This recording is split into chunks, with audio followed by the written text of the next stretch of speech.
Баршаңызға сәлем, каналыма қош келдіңіздер. Сіздермен бірге Мейрамгүл. Қыстың қамын жазда ойла демекші, мен қысқа дайындықты бастап кеттім. Біздің үйде малинаның вареньесі өте күшті желінеді, сондықтан малинаны өте көп жасауға тырысамын. Кеттік, бірге дайындайық.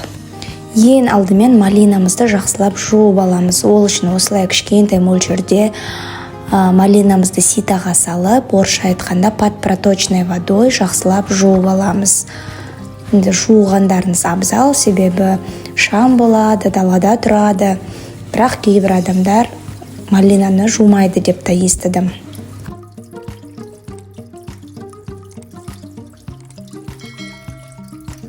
Жуылған малинамызды бөлек ыдысқа салып, осылай өлшеп аламын. Менде 2,5 килограмм малина шықты. 2,5 килограмм малинаға мен 1 келі 250 грамм шекер қостым. Мен малинаны қайнатпаймын, осылай шекермен езіп алып, морозильникке салып қатырып қоямын. Сондықтан шекердің мөлшерін көп қоспағандарыңыз абзал.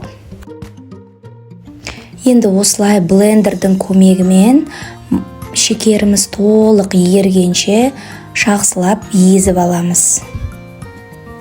Малинаның вареньесін қайнатпауға кеңес беремін. Ертең қыс мезгілінде жегенде свежий малина жеп отырғандай күйде боласыздар. Дәмі өте керемет сақталады. Сондықтан осы әдіспен жасап көріңіздер.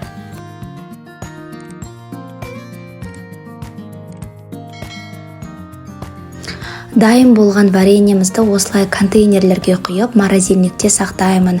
Дәл осы контейнерлерді мен Fix Price дүкенінен алдым.